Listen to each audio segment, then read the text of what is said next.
Welcome back to WagerTalk.com. I'm Marco D'Angelo, joined by Scott Spreitzer and Bryan Leonard. And we're going to give you guys some handicapping tips when you're looking at early college football. Last week we had Johnny Detroit in studio in the Prez, and we got their takes on some things to look at.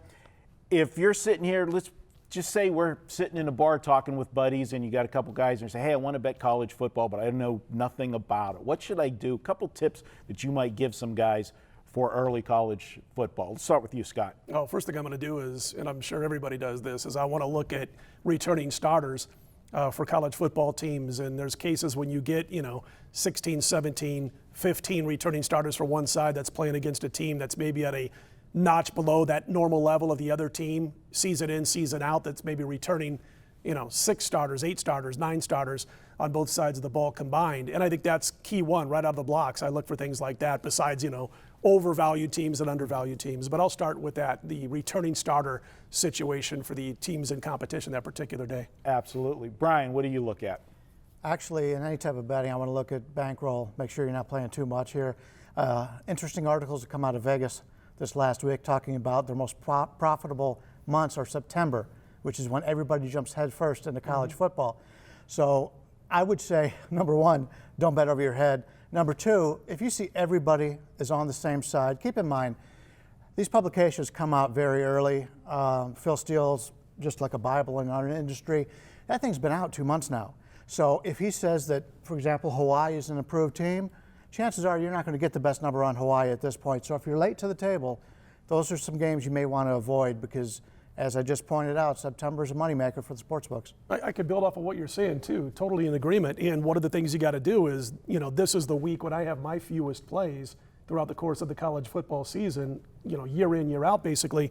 And if you didn't get what the numbers were when they first came out in the summertime, I hear guys right now, not necessarily in our business, but just the general public, when you walk into a sports book, you'll see a game that had a line of, Utah-Michigan was a good example. That line you could have gotten as low as Utah -3. It got up to 6, and people were still saying, the general public, I like Utah. Mm-hmm. Well, you like Utah -6 when you could have got them at -3. And, of course, I think it's a situation because there's so much time to bet into these numbers. Bryan's a guy who takes advantage of those early golden nugget lines.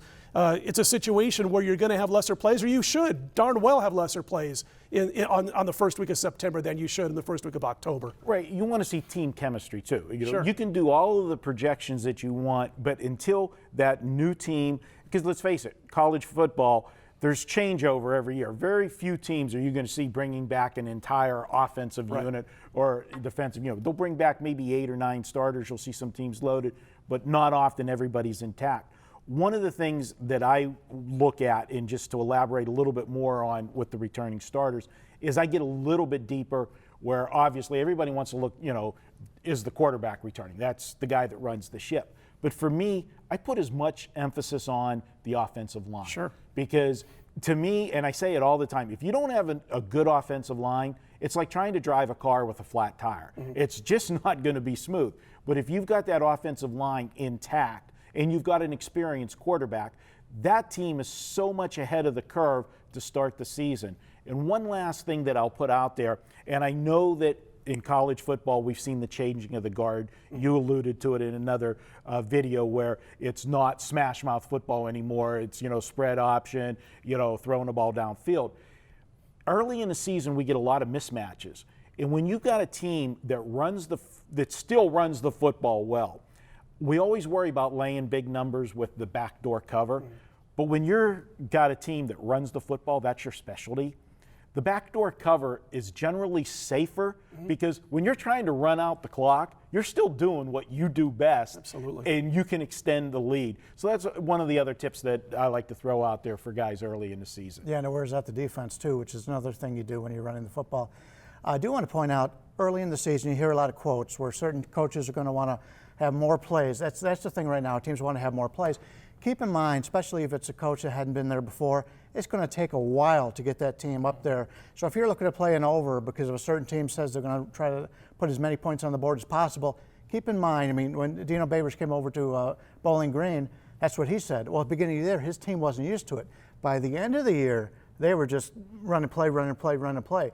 So just because you read it now doesn't mean it's going to work now, but it will be as the season goes on. The totals have been adjusted for all this too. What are there, like a dozen Yes. games this first week where there's, I think, totals of over 60, like 12 or 13 games this season. When did you ever see that in a week of college football 15 years ago? No, not 15 years ago. Real quickly on that offensive line thing, you know what I like to do also, and you don't get a lot of these guys, is I like to call it up the middle, which is a baseball term. But if you can find teams that are bringing in a new center, a new quarterback, and a new go-to tailback or lone setback, if you get those three right up the middle, you stay away from those teams every time, and you look to go against them. You don't always play against them, but you never play on them the first week or two of the season. You can always save. It's just as important to save a loser than getting a winner. Because when you save a loser, it's 1.1 instead of just winning one. All right, that's some good information from the guys. You can find all of our videos over at WagerTalk.com. Just go to the video podcast section and check out the entire library. See you soon with another video here at WagerTalk.com.